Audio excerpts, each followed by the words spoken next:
नमस्कार मित्रों, मैं ओनली सिविल सेवक टीम की तरफ से आज के डिस्कशन में आपका स्वागत करता हूं। आज दिनांक 22 मार्च 2021 को द इंडियन एक्सप्रेस में खबरें अच्छी हैं, कुछ ही हैं जिनकी हम चर्चा कर लेते हैं। पहली खबर है इलेक्टोरल बॉन्ड्स के बारे में। इलेक्टोरल बॉन्ड्स 2018 में इंट्रोड्यूस किया गया था। इलेक्टोरल बॉन्ड्स फंक्शन कैसे करता है पहले उसको देख लेते हैं। इलेक्टोरल बॉन्ड्स होता है क्या, केंद्र सरकार किसी भी एक बैंक को या कुछ बैंक को, अभी के हाल में एसबीआई को उन्होंने नॉमिनेट कर रखा है कि आप ही इलेक्टोरल बॉन्ड्स जारी करेंगे।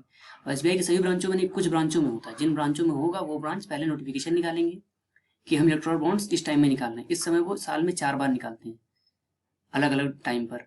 और जिसको भी इलेक्टोरल बॉन्ड ऐसा बॉन्ड होता है जैसे कोई भी जिसको पॉलिटिकल पार्टी को चंदा देना है, किसी राजनीतिक पार्टी को, तो वो क्या कर सकता है, वो जाए पैसा बैंक में जमा कर दे, एसबीआई के जिस बैंक में कह रहा है कि इलेक्टोरल बॉन्ड है उससे इलेक्टोरल बॉन्ड खरीद ले। वो बॉन्ड पॉलिटिकल पार्टी को दे दे। पॉलिटिकल पार्टी 15 दिन के अंदर, जिस दिन इशू हुआ है बॉन्ड उसके 15 दिन के अंदर जिस बैंक में इलेक्टोरल बॉन्ड जारी होता है, जो नॉमिनेटेड है, उन्हीं में से किसी एक में जाके उसको जमा कर दे और पॉलिटिकल पार्टी अपने खाते में उस पैसे को ले ले। ये तरीका है। डोनर पार्टी को देता है, पार्टी फिर उसे बैंक को देती है, बैंक उसके खाते में डाल देता है। इसलिए जरूरी है कि जिस दिन इशू हुआ है बॉन्ड उसके 15 दिन के अंदर ही, अगर 15 दिन से ज्यादा हो गया तो फिर पैसा नहीं मिलेगा। इलेक्ट्रोल बॉन्ड्स के फायदे क्या हैं? अभी तक एसबीआई का कहना है कि हमने तकरीबन 6,535 करोड़ रुपए का इलेक्ट्रोल बॉन्ड जारी किया है। एक एनजीओ है, वो कहती है कि increase illegal and illicit functioning of political party. मतलब इलीगल और इलिसिट मतलब पता ही नहीं कौन किसको फंडिंग कर रहा है। और कैसे करते हैं, सेल कंपनियां बना लेते हैं और अलग अलग लोग जाते हैं अपने खाते में से पैसा कटवा देते हैं, इलेक्ट्रोल बॉन्ड ले लेते हैं, किसी भी पॉलिटिकल पार्टी को दे देते हैं, वो पॉलिटिकल पार्टी अपने खाते में ले लेती है। ये उनका आरोप है। लेकिन एसबीआई का कहना है ऐसा कोई बात नहीं है। हम जो भी करते हैं, पहली बात तो अपनी जानकारी किसी को नहीं देते हैं। मतलब किसने कितना खरीदा है, क्या कितने रुपए का बॉन्ड है, ये हम किसी को नहीं बताते हैं। सिर्फ जो हमारे पास लेके आता है हम उसको पैसा दे देते हैं, बाकी उसकी जानकारी किसी को देते नहीं। और जो बता दिया कि 15 दिन के अंदर, उसे इशू होने के 15 दिन के अंदर इलेक्टोरल बॉन्ड को भुना लेना जरूरी है। एसबीआई इस समय 5 तरह के इलेक्टोरल बॉन्ड देती है। ऐसा नहीं कोई भी जाए कहे 100 रुपए का इलेक्टोरल बॉन्ड दे दी या 500 रुपए का, नहीं। उन्होंने 5 अलग अलग कैटेगरी बना रखी है। एक 1,000 रुपए की, 10,000 रुपए की, 1 लाख रुपए की, 10 लाख रुपए की, 1 करोड़ रुपए की। जिस हिसाब से मान लीजिए मुझे 10 लाख रुपए का अगर किसी पॉलिटिकल पार्टी को चंदा देना है तो मैं जाऊंगा वहां 1-1 लाख के 10 बॉन्ड ले लूंगा, पैसे पे कर दूंगा और वो बॉन्ड मैं पॉलिटिकल पार्टी को दे दूंगा। पॉलिटिकल पार्टी 15 दिन के अंदर ही उसे उस बैंक में जमा कर देना है और अपने खाते में पैसा ले लेना है। पॉलिटिकल पार्टी कौन सी ले सकती है ये बताया गया है रिप्रेजेंटेशन ऑफ पीपल एक्ट 1951 के सेक्शन 29A में कहा गया है कि जो भी पॉलिटिकल पार्टी इस बॉन्ड से पैसा लेना चाहती है, उस पॉलिटिकल पार्टी का जो भी लास्ट में भी रिसेंटली, चाहे वो केंद्र सरकार के लिए या राज्य सरकार में जो भी चुनाव हुआ है, उसमें कम से कम 1% वोट उसका होना चाहिए। अगर वो 1% वोट है तो वो पार्टी एक करंट अकाउंट खोल सकती है, उसी करंट अकाउंट में ये पैसा इलेक्टोरल बॉन्ड का वो ले सकती है।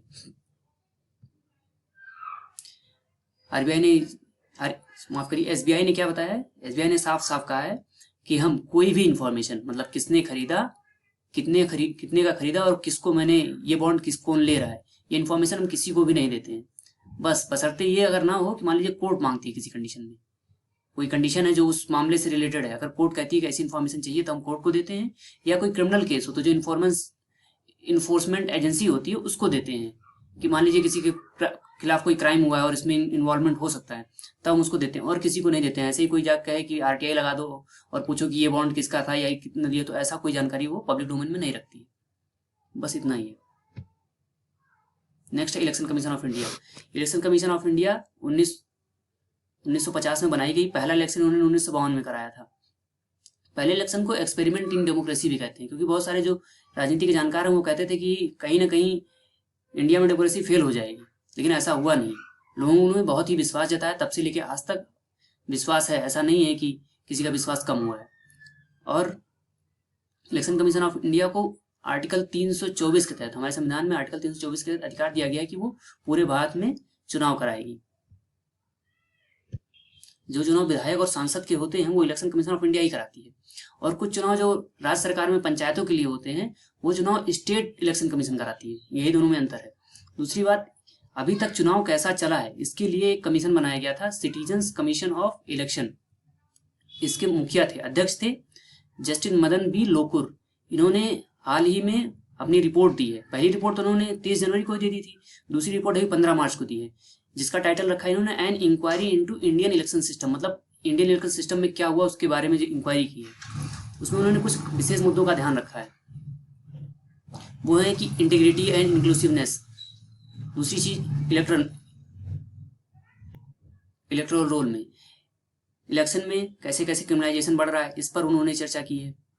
फाइनेंशियल पावर कैसे बढ़ रही है, पैसे के बल पे इलेक्शन जीता जा रहा है, लड़ा जा रहा है। लोग मॉडल कोड ऑफ कंडक्ट को मान रहे हैं कि नहीं मान रहे हैं।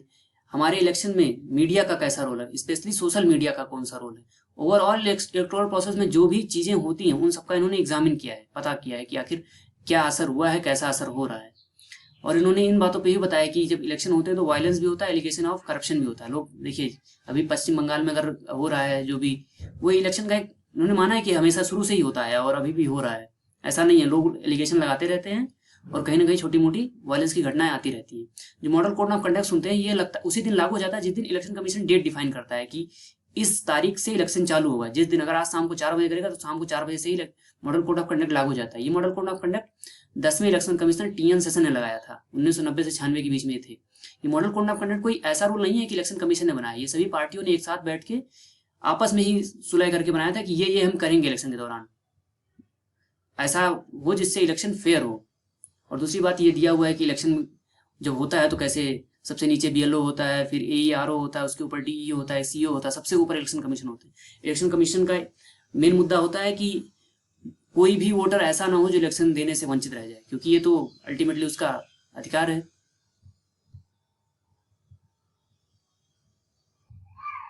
अब जो आर्टिकल है वो पोस्ट वैक्सीनेशन सीरो सर्वे के बारे में।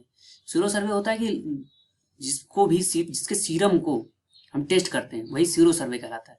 पोस्ट वैक्सीनेशन मतलब जिसको वैक्सीन लग गया, अब ऐसा मतलब नहीं किसी ने वैक्सीन अगर लगवा लिया तो अब उसको कोरोना नहीं होगा तो उसका कोई जांच नहीं होना चाहिए।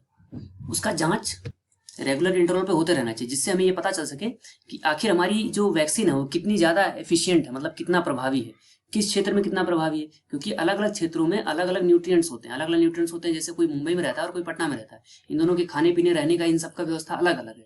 तो इन सब पे जो वैक्सीन का असर होगा थोड़ा अलग होगा, एकदम से अलग तो नहीं होगा लेकिन थोड़ा अलग अलग होगा। अभी ये इतना ज़्यादा न्यूज़ में इसलिए है क्योंकि एस्ट्राजेनेका की जो वैक्सीन है उसके कारण कुछ लोगों को खून के जमने की समस्या हुई है। मतलब उन्होंने वैक्सीन लगाई तो उनका क्लॉट कहीं ना कहीं ब्लड क्लॉटिंग हो रही थी, इसलिए ये ज़्यादा न्यूज़ में है। एस्ट्राजेनेका की ही जो वैक्सीन है कोविशील्ड, उसी को सीरम इंस्टीट्यूट ऑफ इंडिया बनाती है। हमारे यहाँ वो हमारे हिसाब से बनाती है, हमारे यहाँ पूरी तरह से वो सुरक्षित है। बाहर सिर्फ इसका मेन असर ईयू में देखने को मिला, मतलब यूरोपियन यूनियन में देखने को मिला, जहाँ लोगों के ब्लड क्लॉटिंग हो रही है, और कहीं अभी देखने को नहीं मिला। कुछ अफ्रीकन कंटिनेंट के कुछ देशों में मिला है और मेनली ईयू में मिला, इसलिए ज़्यादा न्यूज़ में है। दूसरी चीज़ हमारे यहाँ क्या है, हमारे यहाँ अगर इन सबका सर्वे सही से नहीं किया गया तो हमारे पास 2 ही वैक्सीन है इस समय। एक कोविशील्ड है जो सीरम इंस्टीट्यूट ऑफ इंडिया बनाती है, एक भारत बायोटेक की वैक्सीन है जो कोवैक्सीन है। यही 2 वैक्सीन है और इतनी बड़ी जनसंख्या, इसलिए सबको हमको वैक्सीनेटेड करना है। तो इसलिए इसका सर्वे हमारे पास पूरा होना चाहिए कि किस एरिया में कैसा असर हो रहा है, उससे हम और ज़्यादा एफिशिएंट इसको बना सकते हैं। क्योंकि जो हार्ड इम्यूनिटी वो धीरे धीरे डेवलप हो, हार्ड इम्यूनिटी मतलब बहुत सारे लोगों के बीच में रोग से लड़ने की क्षमता डेवलप हो जाए, उसी को हार्ड इम्यूनिटी कहते हैं।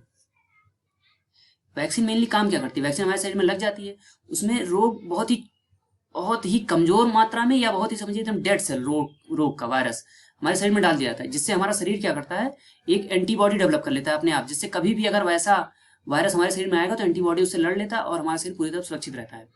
अभी तक भारत में जो देखा गया है वो साइड इफेक्ट बहुत ही कम देखे गए हैं, और सबसे अच्छी बात यह है कि कोई भी डेथ नहीं हुआ है वैक्सीन के कारण। साइड इफेक्ट को ही साइंटिफिक लैंग्वेज में कहते हैं एडवर्स इवेंट फॉलोइंग इम्यूनाइजेशन। पहले जब वैक्सीनेशन होता था, जैसे पोलियो हो गया और सारे वैक्सीन हो गए, तो उनके एडवर्स इफेक्ट ज़्यादा थे, लेकिन जैसे जैसे विज्ञान ने प्रगति की है वैसे वैसे ये एडवर्स इफेक्ट कहीं ना कहीं बहुत कम हो गए हैं। ये हमारे लिए बहुत अच्छी खबर है।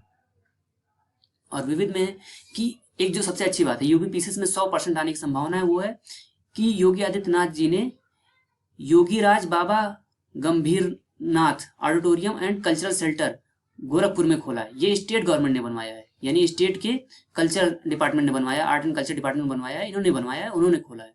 और दूसरी चीज ये है कि शिशिर कुमार सिंह इंडिया के पहले चीफ इलेक्शन कमिश्नर थे।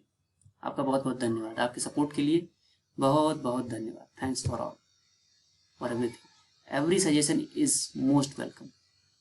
If you have any suggestion please give us, everything counts. आपको बहुत बहुत धन्यवाद। और अगर आप चाहते हैं कि इन पे स्टैटिक भी पढ़ाया जाए तो भी आप कर सकते हैं। आप कमेंट कर दीजिए। अगर स्टैटिक की भी चाहते हैं कि स्टैटिक को खासकर एनसीईआरटी या और बुक्स हो गई तो उनके बारे में, उनको भी हम कुछ एनिमेशन और कुछ प्रेजेंटेशन से आपका और आसान कर देंगे। अगर आप ऐसा चाहते हैं तो अगर आप कमेंट करिएगा, लाइक करेंगे। अगर आप जितना लाइक कर देंगे उसका मतलब मैं समझ जाऊंगा कि हाँ, मुझे ऐसी भी चीज़ें और आपको हेल्प करने की कोशिश करनी चाहिए। मैं अपने लेवल पे उससे जितना अच्छा हो सकता है, जितना मेरा एक्सपीरियंस है उससे मैं और आसान कर दूंगा। क्योंकि शुरुआती जो लेवल होता है जो पढ़ाई का, वहाँ हमें दिक्कत होती है थोड़ी सी, लेकिन अगर उसका गाइडेंस अच्छा हो जाए तो वो दिक्कत खत्म हो जाती है और कम समय में हमें नौकरी मिल जाती है। नौकरी तो हमारी सबसे प्रायोरिटी होती है। हम किसी भी सेवा में जब जाएंगे तभी उसमें बदलाव ला सकते हैं।